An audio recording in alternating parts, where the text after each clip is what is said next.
Hello guys, स्वागत है आपका सिटीजन जी चैनल पर। और आज आप देखने वाले हो 2006 में आई movie the Texas chainsaw massacre the beginning. ये 2003 में आए रीबूट का प्रीक्वल है और टेक्सास चेनसो फ्रेंचाइज की 6th मूवी है। इस मूवी में लेदरफेस और उसकी फैमिली के बारे में बहुत कुछ बताया गया है और इस मूवी की स्टोरी 2003 वाली मूवी से 4 साल पहले बेस्ड है। तो अगर आपने फर्स्ट पार्ट नहीं देखा है तो आई बटन पर क्लिक करके पहले वो देख लो, क्योंकि उसे देखे बिना आपको इस वीडियो में कुछ भी समझ नहीं आएगा। उसे देखने के बाद आप इस वीडियो को कंटिन्यू कर सकते हो। बाकी बातें वीडियो के एंड में करेंगे इस मूवी से जुड़े ढेर सारे इंटरेस्टिंग फैक्ट्स के साथ। तो अब ज़्यादा देर ना करते हुए जल्दी से स्टोरी स्टार्ट करते हैं।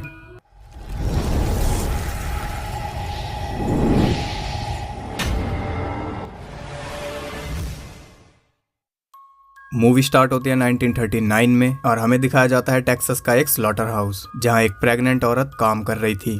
अचानक उसे लेबर पेन होता है और वो वहीं पर बच्चे को जन्म दे देती है। प्रीमेच्योर बर्थ की वजह से उसकी मौत हो जाती है और जो बच्चा पैदा हुआ था वो भी नॉर्मल नहीं था, उसे कोई स्किन डिसीज थी। स्लॉटर हाउस के बाहर यंग लूडा को वो बच्चा डस्टबिन में पड़ा मिलता है। मैनेजर ने उसे कूड़े में फेंक दिया था। लूडा उसे उठाकर अपने घर ले जाती है। वो उसका नाम थॉमस रखती है और उसे अपने बच्चे की तरह पालती है। थॉमस को बर्थ डिफेक्ट की वजह से वो फेशियल डिसीज थी। सब उसका मजाक बनाते थे, इसलिए वो बचपन से ही अपना मुंह ढक कर रखता था। 30 साल बाद 1969 में टेक्सास के उस टाउन में एक बीमारी फैल गई थी, जिसकी वजह से सब टाउन छोड़कर जा रहे थे। जिस स्लॉटर हाउस में थॉमस काम करता था उसे हेल्थ डिपार्टमेंट ने बंद करवा दिया था, लेकिन फिर भी थॉमस वहां से जाने के लिए तैयार नहीं था। वो अपना काम किए जा रहा था। तब वहां का मैनेजर उसे जबरदस्ती बाहर निकलवा देता है और ये वही मैनेजर है जिसने पैदा होते ही उसे डस्टबिन में फेंक दिया था। तब तो थॉमस वहां से चला जाता है, लेकिन बाद में वो वहां वापस आता है। तब मैनेजर उसकी फिर से बेइज्जती करने लगता है, क्योंकि पूरा टाउन खाली हो चुका था लेकिन उसकी फैमिली अभी भी वहीं रह रही थी। थॉमस को गुस्सा आ जाता है और वो एक हथौड़े से उसके ऊपर हमला कर देता है। मैनेजर जल्दी से पुलिस को फोन लगाता है, लेकिन उन्हें कुछ भी बता पाने से पहले ही थॉमस हथौड़े से उसका सर फोड़कर उसे मार देता है। फिर वो वहां रखी एक चेनसो को उठाकर वहां से चला जाता है। कुछ देर बाद एक शेरिफ उसके घर पहुंचता है, लेकिन थॉमस उसे वहां नहीं मिलता। तब शेरिफ उसके एक फैमिली मेंबर को साथ लेकर उसे ढूंढने जाता है। शेरिफ बताता है कि सब टाउन छोड़कर जा चुके हैं और वो आखिरी पुलिस ऑफिसर बचा है और वो भी अगले हफ्ते चला जाएगा। थॉमस उन्हें रास्ते में ही मिल जाता है। शेरिफ कार से उतरकर उसके पास जाता है, लेकिन वो एक गलती कर देता है। वो अपनी शॉटगन कार में ही छोड़ जाता है। शेरिफ थॉमस को हाथ ऊपर करने के लिए कहता है। तभी थॉमस का फैमिली मेंबर शॉटगन से उसे शूट कर देता है। वो हॉयट था, लेकिन उसका असली नाम था चार्ली। हॉयट इस शेरिफ का नाम है जिसे उसने मार डाला और एक तरीके से उसने वहाँ के पूरे पुलिस डिपार्टमेंट को ही मार डाला। शेरिफ को मारने के बाद वो उसकी आइडेंटिटी चुरा लेता है और खुद शेरिफ हॉयट बन जाता है।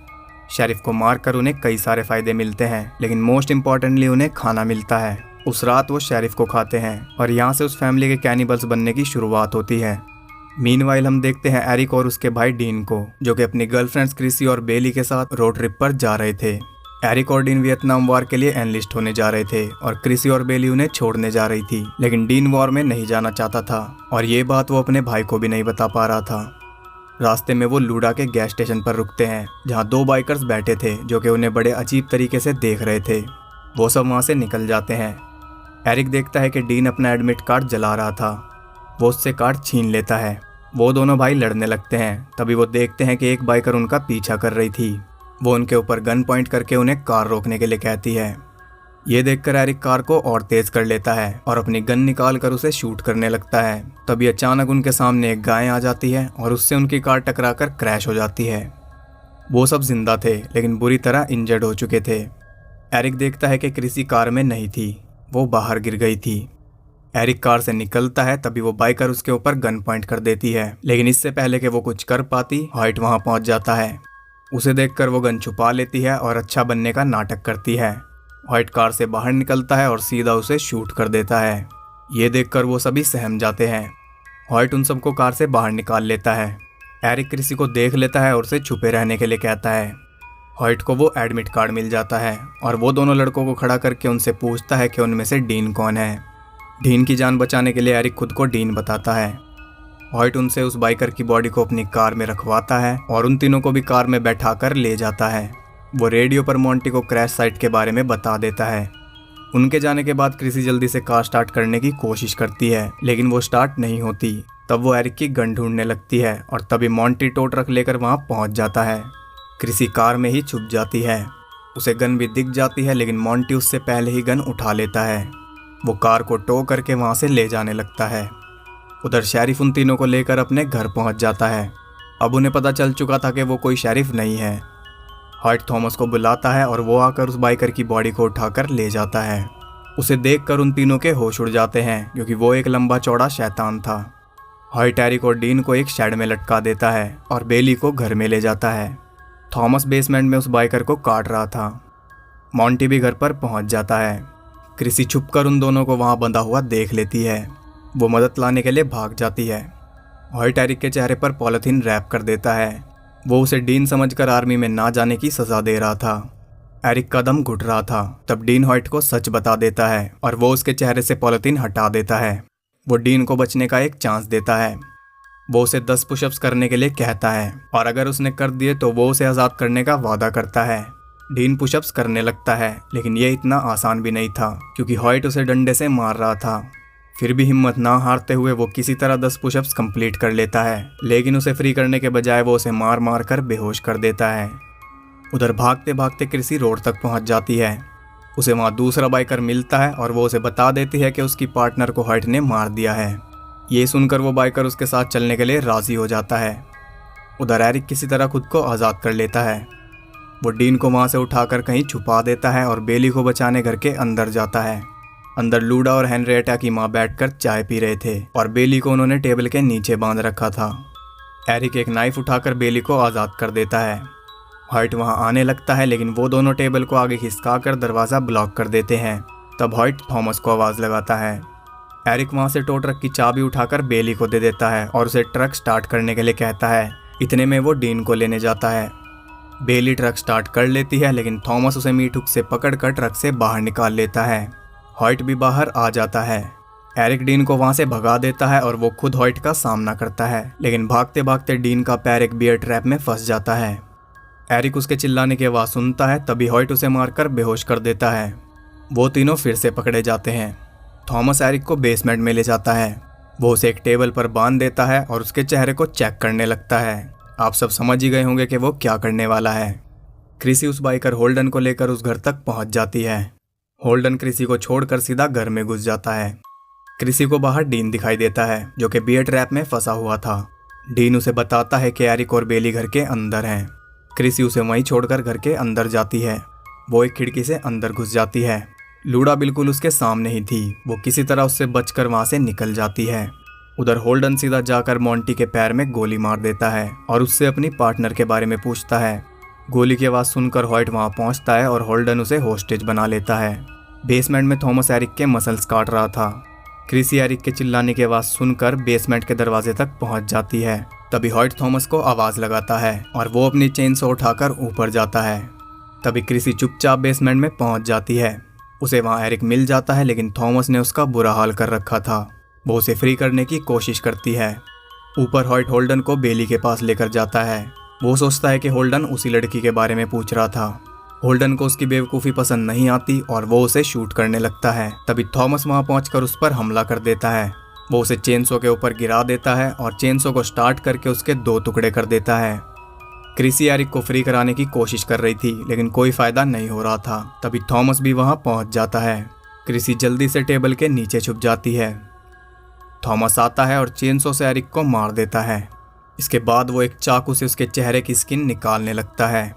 उसकी स्किन निकालकर वो उसे सिलकर एक मास्क बना लेता है। वो मास्क पहन लेता है और यहाँ वो बनता है लेदर फेस। हॉयट उसे फिर से ऊपर बुलाता है। उसके ऊपर जाते ही क्रिसी बाहर निकलकर वहां से भागने लगती है। वो घर के दरवाजे तक पहुंच जाती है। तभी उसे बेली के चिल्लाने की आवाज़ सुनाई देती है। उसके पास भागने का अच्छा मौका था, लेकिन भागने के बजाय वो बेली की मदद करने जाती है। वो पूरी फैमिली एक कमरे में थी। मोंटी के पैर में बहुत ज़्यादा दर्द हो रहा था, इसलिए वो हॉयट को कुछ करने के लिए कहता है। हॉयट लेदरफेस को वहाँ बुलाता है और उसे मोंटी की सर्जरी करने के लिए कहता है। लेदरफेस चेनसो चलाता है और मोंटी का पैर काट देता है। हॉयट को ये बिल्कुल भी पसंद नहीं आता, इसलिए वो उसे दोनों पैर बराबर करने के लिए कहता है। उसके कहते ही लेदरफेस मोंटी का दूसरा पैर भी काट देता है। क्रिसी किसी तरह बेली के पास पहुंच जाती है, लेकिन हॉयट उसे देख लेता है। वो उसे डाइनिंग टेबल पर ले जाकर बैठा देता है, जहां वो पूरी फैमिली खाना खाने के लिए बैठी थी। बेली भी वहीं पर थी और डीन भी वहीं पर बेहोश पड़ा था और लूडा के हिसाब से वो ऑलरेडी मर चुका था। लेदरफेस वहां आता है और बेली का गला काटकर उसे भी मार देता है। फिर वो क्रिसी को उठाकर बेसमेंट में ले जाने लगता है। क्रिसी वहां से एक स्क्रू ड्राइवर उठाकर उसकी कमर में घुसा देती है। लेदरफेस उसे छोड़ देता है और वो जल्दी से भागकर खिड़की तोड़कर बाहर निकल जाती है। लेदरफेस अपनी चेनसो लेकर उसका पीछा करता है। इधर डीन को भी होश आ जाता है। वो एक हथौड़े से हॉयट के ऊपर हमला कर देता है। इसके बाद वो उसका सर जमीन में मार मार कर उसके दांत तोड़ देता है। भागते भागते क्रिसी उसी मीट फैक्ट्री में पहुंच जाती है जहां लेदरफेस काम करता था। मैनेजर की लाश भी वहीं पर पड़ी थी। क्रिसी उसकी कार की चाबी उठा लेती है। तभी लेदरफेस भी वहां पहुंच जाता है। वो चाकू लेकर एक ड्रम में छुप जाती है। जैसे ही लेदरफेस उसके पास पहुंचता है वो चाकू से उसके मुंह पर हमला करती है, लेकिन उससे लेदरफेस को कोई फर्क नहीं पड़ता। वो उसे जमीन पर लेटाकर चेनसो से काटने लगता है। तभी डीन वहां पहुंच जाता है। तब लेदरफेस उसकी कमर में चेनसो घुसाकर उसे मार देता है। क्रिसी उससे बचकर भाग जाती है। उसे बाहर मैनेजर की कार दिख जाती है, लेकिन उसे बाहर निकलने का रास्ता नहीं मिल रहा था। किसी तरह वो बाहर निकल जाती है। वो जल्दी से कार में बैठकर वहां से निकल जाती है। रोड पर उसे एक हाईवे पेट्रोल ऑफिसर दिखाई देता है और वो राहत की सांस लेती है। तभी बैक सीट से लेदरफेस उठता है और चेनसो उसके आर पार कर देता है। कार सीधा जाकर उस ऑफिसर और दूसरे आदमी को कुचल देती है। लेदरफेस कार से बाहर निकलता है और अपने घर की तरफ चला जाता है और यहाँ ये मूवी एंड हो जाती है। ये प्रीक्वल था, इसलिए ऑब्वियसली इसमें सभी मर जाते हैं, क्योंकि अगर कोई बच जाता तो लेदरफेस की फैमिली पहले ही पकड़ी जाती और 2003 वाली फिल्म ना बनती। तो यहाँ ये रिबूट सीरीज खत्म हो जाती है। इसके आगे इसका कोई पार्ट नहीं आया है। इसका थर्ड पार्ट भी आना था, लेकिन 2007 में उसे कैंसिल कर दिया गया और इसकी वजह यही रही होगी कि इस मूवी को अच्छे रिव्यूज नहीं मिले थे। ये 16 मिलियन के बजट में बनी थी और इसने $52 मिलियन कमाए थे। रिलीजिंग वीक में ये बॉक्स ऑफिस पर दूसरे नंबर पर थी, लेकिन इसने पहले पार्ट के मुकाबले कुछ भी नहीं कमाया। ये मूवी पहले पार्ट जितनी अच्छी नहीं है, लेकिन फिर भी ओरिजिनल मूवी के अलावा ये दोनों इस पूरी फ्रेंचाइज की 2 बेस्ट मूवीज हैं। और काफी लोग 2013 में आई टेक्सास चेनसो 3D को लेकर कंफ्यूज हैं, जो कि लेदरफेस से ज्यादा उसकी लीड एक्ट्रेस अलेक्जेंड्रा डडैरियो के लिए फेमस है। तो नेक्स्ट वीडियो उसी के ऊपर होने वाली है। उसमें मैं सबके डाउट्स क्लियर कर दूंगा और बड़ी आसानी से आप सब उसकी स्टोरी समझ जाओगे। अभी मैं इतना ही कह सकता हूँ कि उस मूवी का इन दोनों पार्ट से कोई लेना देना नहीं है। तो आपको बस नेक्स्ट वीडियो का वेट करना है और इस वीडियो को एक लाइक करना है और कमेंट में बताना है कि आप नेक्स्ट वीडियो के लिए एक्साइटेड हो या नहीं। और साथ ही अगर आपने चैनल सब्सक्राइब नहीं किया है तो सब्सक्राइब भी जरूर करना है। तो इस मूवी में हमें पिछले पार्ट से रिलेटेड सारे सवालों के जवाब मिल गए। लेदरफेस कौन था, वो लोगों को कब से मारने लगा, उसकी फैमिली के बारे में भी पता चला कि वो सब कैनिबल्स कैसे बने, मॉन्टी कैसे हैंडीकैप बना, हॉयट कैसे शेरिफ बना और उसके दांत क्यों टूटे हुए थे। ये सारे जवाब भी इस मूवी में हमें मिल गए। तो अब बात करते हैं इस मूवी से जुड़े इंटरेस्टिंग फैक्ट्स के बारे में। जिस सीन में हॉयट एरिक के फेस को पॉलिथीन से रैप करता है, वो सीन बिल्कुल रियल था और हॉयट एरिक के लिए बहुत ज्यादा चिंतित था। एरिक के सांस लेने के लिए उस पॉलिथीन में एक होल किया गया था, लेकिन उससे कुछ खास मदद नहीं हो पा रही थी। इसलिए जब भी उसे सांस लेने में दिक्कत होती थी वो अपनी नीज को नॉक करके सिग्नल देता था। जिस गाय से उनकी कार टकराई थी वो फाइबर ग्लास से बनी थी। उसमें खून और नकली हड्डियां भर रखी थी। इस मूवी में से टोटल 17 सीन्स को एडिट किया गया है ताकि इसे R रेटिंग मिल सके और फिर लोग इसे नेगेटिव रिव्यू देते हैं। जब मूवी में से इतने सारे सीन्स कट जाएंगे तो उसमें बचेगा ही क्या। इस रिबूट के प्रोड्यूसर 2003 वाली मूवी का सीक्वल नहीं बनाना चाहते थे। उनके हिसाब से वो एकदम परफेक्ट मूवी थी, लेकिन लेदरफेस के फैंस बहुत ज्यादा हैं। वो बार बार उन्हें नेक्स्ट पार्ट के लिए कहते थे। तब जाके फाइनली उन्होंने सभी फैंस के सवालों के जवाब देने के लिए ये प्रीक्वल बनाने का डिसाइड किया। और ये बिल्कुल सच है कि लेदरफेस के बहुत सारे फैंस हैं, लेकिन इस कैरेक्टर पर कभी उतना ध्यान दिया ही नहीं गया, क्योंकि इसके राइट्स इधर से उधर होते रहते हैं, जिसकी वजह से प्रोड्यूसर्स को सिर्फ पैसा छापने से मतलब होता है, उन्हें कैरेक्टर से कोई मतलब नहीं होता। जो चेनसो लेदरफेस ने इस मूवी में यूज की है उसका वेट 35 पाउंड्स है, यानी कि 16 किलो के आसपास। जिस एक्ट्रेस ने लूडा का रोल किया है उसे एरिक पर क्रश था। उसके मुताबिक वो बहुत हैंडसम था और उसकी आंखें बहुत चार्मिंग थी। न्यू लाइन सिनेमा ने इस मूवी के राइट्स के लिए ओरिजिनल राइट होल्डर्स को पूरे $3 मिलियन एक्स्ट्रा पे किए थे, क्योंकि डायमेंशन पिक्चर्स ऑलरेडी बहुत बड़ा अमाउंट ऑफर कर चुका था। जॉर्डन ब्रूस्टर जिन्होंने क्रिसी का कैरेक्टर प्ले किया है, वो इस मूवी के प्रोड्यूसर एंड्रयू फॉर्म से पहली बार इस मूवी के सेट पर मिली थी। उन्होंने डेटिंग शुरू कर दी। 2006 में उनकी एंगेजमेंट हो गई और 2007 में शादी। 2013 में उनका बेटा हुआ जिसका नाम उन्होंने जूलियन रखा। मैरिएटा मैरिस ने बताया कि वो सर्जरी वाला सीन इतना असली लग रहा था कि उसे देखना बहुत मुश्किल था। इस मूवी की स्टोरी 1969 में बेस्ड है। एंड्रू ब्रांस जिन्होंने लेदरफेस का रोल किया है, उनका जन्म भी 1969 में हुआ था और फिल्मिंग के टाइम पर वो 37 साल के थे, जबकि लेदरफेस की उम्र देखते हैं तो वो 1939 में पैदा हुआ था और इस मूवी में वो 30 साल का है। बेली के गला काटने वाले सीन को टोटल 9 बार शूट किया गया था, हर बार कुछ ना कुछ वेरिएशंस के साथ। तो ये थे इस मूवी से जुड़े इंटरेस्टिंग फैक्ट्स। अगर आपको ये वीडियो और मेरे एफर्ट्स पसंद आए हैं तो लाइक ज़रूर कर देना और कमेंट में बताना कि इस रिबूट सीरीज़ में आपका फेवरेट पार्ट कौन सा रहा। साथ ही अगर आपने अभी तक चैनल सब्सक्राइब नहीं किया है तो प्लीज़ सब्सक्राइब भी कर लेना। मैं मिलता हूँ उससे नेक्स्ट वीडियो में, तब तक के लिए सबको बाय।